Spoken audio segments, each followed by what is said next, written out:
സാലിഹായ കുട്ടിയാണ് നമുക്ക് വേണ്ടത്. പെണ്ണിനെ കല്യാണം കഴിക്കുന്നതിന് മുമ്പ് ഒളിച്ചോടിപ്പോയി അവളുമായിട്ട് ലൈംഗിക ബന്ധം സ്ഥാപിക്കും. നേരത്തെ പെണ്ണോട്ട് ഒളിച്ചോടി പോയിട്ട് ഏതെങ്കിലും ലോഡ്ജ് എടുത്തിട്ട്, എന്തായാലും ഒളിച്ചോടാൻ പോകുന്ന മണപ്പിക്കാനൊന്നുമല്ലല്ലോ, രണ്ടുപേരും കൂടെ പോയിട്ട് എന്തായാലും അവിടെ ഒരു ദിവസം വീട് കൂടി രാത്രി കൂടിയിട്ട് അവർ നിക്കാഹും ജിമാവും എല്ലാം അവിടെ തന്നെ നടത്തും. അപ്പം പുരക്കാർ നാട്ടുകാർ പോയിട്ട് പിടിച്ചിട്ട് വരും, രണ്ടുപേരും പെണ്ണിനെ കൊണ്ടുവരും ആണിനെ കൊണ്ടുവന്നിട്ട് പരങ്ങാനം പള്ളിയിൽ വെച്ചിട്ട് ഉസ്താദ് കല്യാണം കഴിച്ചു കൊടുക്കും. നിക്കാഹ് യാ അല്ലാഹ്. പ്രസിഡന്റ് നമ്മുടെ ഹംസാജി, ഹമീദാജി, ഉദാഹരണം പറയാം. ഞങ്ങളെ നാട്ടിൽ നടന്ന സംഭവം അല്ല കേട്ടോ, നിങ്ങൾ വിഷമിക്കല്ലേ. നമ്മുടെ ഒക്കെ നാട്ടിൽ നടക്കുന്ന സംഭവം എല്ലാം പിടിച്ചിട്ട് ഒന്ന് പള്ളിയിലല്ലേ കൊണ്ടുവരിക, നിക്കാഹ് നടത്തി കൊടുക്കണ്ടേ? നിക്കാഹ് നടത്തി കൊടുത്തു. ഇനി ഹലാൽ ആയിക്കോട്ടെ. എന്ത് ഹലാല്? ഒരാഴ്ചക്ക് മുമ്പ് ശാരീരികമായി ബന്ധം നടന്നു.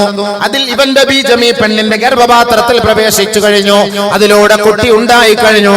അത് ഹലാലിന്റെ വഴികളിലൂടെയല്ല, അത് ഹറാമിന്റെ വഴികളിലൂടെയാണ്. ഇനി നിന്നെ കല്യാണം കഴിപ്പിച്ചു, അതിലൂടെ 10 മാസത്തോളം അവൾ ഗർഭം ചുമന്നു, അതിലൂടെ ഒരു കുട്ടി ഉണ്ടായാൽ എന്റെ സഹോദര, ആ കുട്ടിയുടെ തുടക്കം എവിടെയാ? ഹലാല് കൊണ്ടല്ല തുടങ്ങിയത്, ഹറാം കൊണ്ട് തുടങ്ങിയതാണ്. ആ കുട്ടി ഹലാലിന്റെ കുട്ടിയല്ല, ആ കുട്ടി ഹറാമിന്റെ കുട്ടിയാണ്. ശരിയല്ലേ? ശരിയല്ലേ? ആരും ചിന്തിക്കാറില്ല അത്. കല്യാണം കഴിപ്പിച്ചു കൊടുത്തു, സംഭവം കല്യാണം കഴിപ്പിച്ചു കൊടുത്തു, കല്യാണം കഴിഞ്ഞു, അല്ലാഹ് സംഭവം തീർന്നു, പറഞ്ഞിട്ട് കാര്യമില്ല. അതുകൊണ്ട് തന്നെ നിങ്ങൾ വലാ തലഊഹാ ഫീ ഇല്ലാ ഫീ ഗൈരിൽ കിഫാ. കുഫു അല്ലാത്ത ഗർഭപാത്രത്തിൽ നിന്റെ ബീജം സമർപ്പിക്കാൻ പാടില്ല, അതിലെ സമർപ്പിക്കാം. നിബിധങ്ങൾ പറഞ്ഞ പോലെ വാ, അതാണ് വിവാഹം, അതാണ് ഒരു സാലിഹത്തായ ഒരു പെണ്ണിനെ കണ്ടെത്തി വാ. മൻ റസഖഹുല്ലാഹു ഇംറഅതൻ സാലിഹാ ഫഖദ് ആനഹു അലാ ശത്രി ദീനിഹി ഔ കമാ ഖാല റസൂലുള്ളാഹി. ആരെങ്കിലും ഒരു സാലിഹത്തായ പെണ്ണിനെ കൊണ്ട് തന്റെ ജീവിതത്തിലെ ഇണയായി, തുണയായി, സഖിയായി, തരുണിയായി അല്ലാഹു നൽകി ആദരിച്ചെങ്കിൽ അല്ലാഹു സുബ്ഹാനഹു വ തആല ദീനിന്റെ ഒരു ഭാഗത്തെ അവളെ കൊണ്ട് അവനെ സഹായിച്ചു അത്രേ. സാലിഹത്തായ ഒരു പെണ്ണിനെ നമുക്ക് കിട്ടിക്കഴിഞ്ഞാൽ നമ്മുടെ ജീവിതത്തിൽ പകുതി അവളെ കൊണ്ട് അല്ലാഹു നമ്മളെ സഹായിക്കും. ഇല്ലെങ്കിൽ ഇക്കാടെ കാര്യം മൊത്തം ഏറ്റെടുക്കും അവള്. സാലിഹത്തായ പെണ്ണാണ്. വേണ്ടോണം പുറത്തേക്ക് പോയാൽ പർദ്ദ ഇട്ട് അതോടെ മര്യാദയോടെ പോകും. കാര്യങ്ങളൊക്കെ റാഹത്തായ രീതിയിൽ പോയി കാര്യങ്ങളൊക്കെ എല്ലാ ഹൈറും കാര്യങ്ങളൊക്കെ നടത്തി റാഹത്തായിട്ട് മടങ്ങി വരും. ഇച്ചായ്ക്ക് ഒരു വേദനയോ ഇച്ചായ്ക്ക് ഒരു മോശം പേര് ഉണ്ടാക്കാത്ത പെണ്ണായി. അതാണ് പെണ്ണാണ്. അതാണ് പെണ്ണ്. അങ്ങനെ ഒരു പെണ്ണിനെ ഒരു പുരുഷന് അള്ളാഹു അനുവദിച്ചാൽ ദീനിന്റെ പകുതി ഭാഗം അവളെ കൊണ്ട് അള്ളാഹുവിനെ സഹായിച്ചു എന്നാണ് അതിന്റെ അർത്ഥം. അതിന് നമ്മൾ സെലക്ട് ചെയ്യണം ദീനിയായ പെണ്ണിനെ. അതാണ് വേണ്ടത്.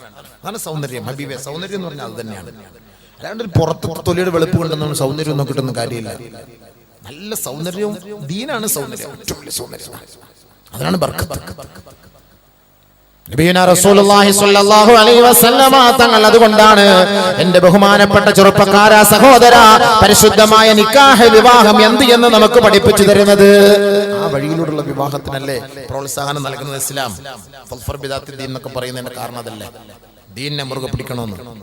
വേറെ ഒന്നും അല്ലാഹു റസൂൽ പറഞ്ഞില്ലല്ലോ. ദീനിനെ മുറുകെ പിടിക്കൊരു പെണ്ണിനെ. സുന്ദരിയെ നോക്കി കെട്ടരുത്, സമ്പത്ത് നോക്കി കെട്ടരുത്, കുടുംബം നോക്കി കെട്ടരുത്. എന്നാൽ ഇതൊക്കെ വേണം താനും. പക്ഷെ നീ ഇതിലെല്ലാം പരിഗണിക്കേണ്ടത് ദീനാണ്. ദീൻ പരിഗണിക്കണമെങ്കിൽ നിന്റെ ഉപ്പ ഉമ്മ എല്ലാവരും കൂടെ ചേർന്നിട്ട് പെണ്ണെ സെലക്ട് ചെയ്യണം. അതാണ് അതിന്റെ ഖൈർ. നീ ഇഷ്ടാനുസരിച്ച് സെലക്ട് ചെയ്യലല്ല. നീ സെലക്ട് ചെയ്യുന്നത് സൗന്ദര്യം മാത്രം, ബാഹ്യരൂപം നോക്കിയിട്ടാണ്. ഉപ്പയും ഉമ്മയും നോക്കുന്നത് അകക്കണ്ണുകൊണ്ടാണ്. ആ പരിശുദ്ധമായ ശരീഅത്ത് എന്താണ് നിക്കാഹ് എന്ന് നമുക്ക് പഠിപ്പിച്ചു. അപ്പൊ നിക്കാഹിലൂടെ നമുക്ക് കിട്ടുന്ന ഗുണം എന്താ? ഒന്ന് കുട്ടി, നല്ല കുട്ടികളെ കിട്ടണം. അതിനാണല്ലോ കുട്ടികളുണ്ടായാൽ പോരാ, കുട്ടി നല്ല കുട്ടിയായിരിക്കണം. മഹാനായ സക്കറിയ നബി അലൈഹിസ്സലാത്തു വസ്സലാം വർഷങ്ങളോളം മക്കളില്ലാതെ കഷ്ടപ്പെട്ടില്ലേ? ഹബീബായ റസൂലുള്ളാഹി സ്വല്ലല്ലാഹു അലൈഹി വസല്ലമ തങ്ങൾ സക്കറിയ നബിയുടെ ചരിത്രങ്ങൾ പഠിപ്പിച്ചു തരികയാണ്. സക്കറിയ നബി അലൈഹിസ്സലാത്തു വസ്സലാം അല്ലാഹുവുമായി മുനാജാത്ത് നടത്തുകയാണ്. ഇദ്നാദാ റബ്ബഹു നിദാൻ ഖഫിയാ ഖാല റബ്ബി وهن العظم مني واشتعل الرأس ولم أكن بدعائك رب شقيا. ബഹുമാനപ്പെട്ട സക്കറിയ നബി അലൈഹിസ്സലാത്തു വസ്സലാം ദുആ ചെയ്യുകയാണ്. വന്യവയോധികനായി തന്റെ ശരീരത്തിന്റെ ആരോഗ്യമെല്ലാം നഷ്ടപ്പെടുകയാണ്. ശരീര രോമകൂപങ്ങളെല്ലാം തുരുമ്പിച്ചു തുടങ്ങി, തന്റെ അസ്ഥികൂടങ്ങളെല്ലാം ക്ഷയിച്ചു തുടങ്ങിയിട്ടുണ്ട്. പക്ഷേ ബഹുമാനപ്പെട്ട സക്കറിയ നബി ദുആയിക്ക് യാതൊരു കുറവും വരുത്തുന്നില്ല. ദുആയിൽ നിരാശനല്ല. മഹാനായ സക്കറിയ നബി ദുആ ചെയ്തുകൊണ്ടിരിക്കുകയാ. ഖാല റബ്ബി ഇന്നി വഹനൽ അൽമു മിന്നി വസ്തഅല الرأس ولم أكن بدعائك رب شقيا. എന്റെ ശരീരം ബലഹീനമായാലും അല്ലാഹ്, എന്റെ രോമകൂപങ്ങൾ നരച്ചു പോയാലും അല്ലാഹ്, ഞാൻ നിന്നോടൊരു കുട്ടിക്ക് വേണ്ടി ചോദിച്ചു കൊണ്ടിരിക്കും റബ്ബേ. എന്റെ ദുആ ഞാൻ കൈവിടുകയില്ല അല്ലാഹ്. ഫഹബിലി മിൻ ലദുൻക വലിയാ യരിസുനി വയരിസു മിൻ ആലി യഅഖൂബ് വജ്അൽഹു റബ്ബി റളിയാ വജ്അൽഹു റബ്ബി റളിയാ. സക്കറിയ നബി ചോദിച്ചത് ഓർക്കണേ എന്റെ സഹോദരാ. കല്യാണം കഴിച്ചിട്ട് ഒരു കുഞ്ഞിന് വേണ്ടി കൊതിക്കുന്നവരെ, നിങ്ങൾക്ക് ഈ ദുആ ശ്രദ്ധേയമാകട്ടെ, പാഠമാകട്ടെ. ഒരാൺകുട്ടിയെ താ അല്ലാഹ്, ഒരു പെൺകുട്ടിയെ താ അല്ലാഹ് എന്നല്ല നമ്മൾ ചോദിക്കേണ്ടത്. ആണായാലും പെണ്ണായാലും മഹാനായ സക്കറിയ നബി ചോദിച്ചത് നമുക്കൊരു പാഠമാ. എങ്ങനെയാണ് ചോദിച്ചത്? റബ്ബേ, ഈ ഇസ്ലാമിക ശരീഅത്തിനെ സംരക്ഷിക്കാൻ, എന്റെ പാരമ്പര്യം നിലനിർത്താൻ, ഈ പ്രവാചക പരമ്പര പിടിച്ചു നിർത്താൻ അല്ലാഹുവേ, നീ ഇഷ്ടപ്പെട്ട ഒരു മകനെ, നീ ഇഷ്ടപ്പെട്ട ഒരു പുത്രനെ, നീ തൃപ്തിപ്പെട്ട ഒരു പൊന്നുമോനെ എനിക്ക് നീ നൽകണേ അല്ലാഹ്. എന്റെ ഇഷ്ടമല്ല നീ പരിഗണിക്കേണ്ടത്. വജ്അൽഹു റബ്ബി റളിയാ. നീ തൃപ്തിപ്പെടണം, എന്റെ തൃപ്തി നീ നോക്കണ്ട. കുട്ടിക്ക് വേണ്ടി അങ്ങനെ ദുആ ചെയ്യണം. നീ ഇഷ്ടപ്പെട്ട കുട്ടിയെ താ അല്ലാഹ്. അതാ ചോദിച്ചു. അങ്ങനെയാണോ നമ്മൾ ചെയ്യുന്നത്? നമ്മൾ ദ്വാരക്കുന്ന അങ്ങനെയാണ്? ആരെങ്കിലും നമ്മൾ ആരും അങ്ങനെ ദ്വാരക്കാറില്ല. നമ്മൾ അങ്ങനെ ദ്വാരക്കാറില്ല. ഒരു കുട്ടിയെ വേണം. ആൺകുട്ടിയാണ് നല്ലത്, ആൺകുട്ടിയാണ് നല്ലത്. ആൺകുട്ടിയെ തന്ന അല്ലാഹു റബ്ബേ, ഞാൻ 3 പ്രാവശ്യം നമ്മൾ പറയണം പള്ളിയിൽ കൊണ്ടുപോയിട്ട് ഞാൻ നിസ്കരിപ്പിച്ചോളാം. അല്ലാഹു റബ്ബേ, ആൺകുട്ടിയെ തല്ല, ആൺകുട്ടിയെ തല്ല പറയുമ്പോ അല്ലാഹ് പെണ്ണാക്കി തരും, പ്രസവിപ്പിക്കും. കൊണ്ടുപോകാന്ന് പറഞ്ഞില്ലേ? 3 പ്രാവശ്യം നീ പെണ്ണായാലും കൊണ്ടുപോയല്ലേ, നേർച്ചല്ലേ. ആ ബാഗ് വരട്ടെ, ബാഗ് വരുമ്പോ നമ്മൾ കൊണ്ടുപോകും. അല്ലാതെ ജുമാ കൊണ്ടുവരാൻ പറ്റൂലല്ലോ. അത് വരുമ്പോ കൊണ്ടുവരും. അല്ലല്ലേ പെണ്ണുങ്ങന്മാരൊക്കെ വന്നിരിക്കുന്ന സംഭവം. മനസ്സിലാക്കുക.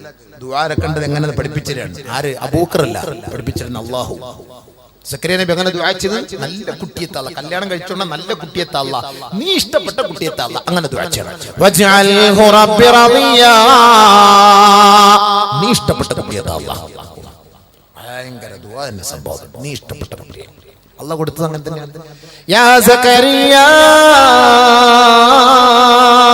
ഇന്നാ നുബശ്ശിറുക ബിഗുലാം ഇസ്മുഹു യഹ്യാ. യഹ്യ എന്ന പേരുള്ള ഒരു പൊന്നുമോനെ അല്ലാഹു സക്കറിയ നബിക്ക് നൽകിയെങ്കിൽ ആ യഹ്യ എന്ന പേര് എവിടെ നിന്ന് വന്നതാ? അല്ലാഹുവിന്റെ നാമമല്ലേ. യുഹീ വയുമീത്. ജീവിപ്പിക്കുന്നവൻ അവനാണ്, മരിപ്പിക്കുന്നവൻ അവനാണ്. മക്കളില്ലാത്ത ദമ്പതികളെ, നിങ്ങൾക്ക് കുട്ടി വേണോ? കുട്ടി വേണോ? യുഹീ. അല്ലാഹുവിന്റെ ഈ നാമത്തെ നിങ്ങൾ ആവർത്തിച്ച് ചൊല്ലിക്കൊണ്ടിരിക്കണേ. അല്ലാഹുവിനോട് ചോദിക്കണേ. അവനാണ് ജന്മം നൽകുന്നത്, അവനാണ് ബീജഗണത്തിലൂടെ ഒരു കുഞ്ഞിന് ജന്മം നൽകുന്നത്, അവനാണ് ഒരു പെണ്ണിന്റെ ഗർഭപാത്രത്തിൽ, ഒരു പെണ്ണിന്റെ ഗർഭാശയത്തിൽ, ഒരു പെണ്ണിന്റെ ഉദരത്തിൽ സൂക്ഷ്മമായ നിരീക്ഷണത്തോടുകൂടി ഒരു കുട്ടിയെ അല്ലാഹു സംരക്ഷിക്കുന്നത് പടച്ച തമ്പുരാനാണ്. യുഹീ, അവനാണ്. അതെങ്കിൽ ആ യഹ്യ എന്ന പേര് യുഹീ എന്ന് പറയുന്ന പടച്ചവരിൽ നിന്ന് അടർത്തിയെടുത്തിട്ടാ ബഹുമാനപ്പെട്ട സക്കറിയ നബിക്ക് അല്ലാഹു തആല നൽകിയതെങ്കിൽ അല്ലാഹു ഇഷ്ടപ്പെട്ട മകനാണ് മഹാനായ യഹ്യ.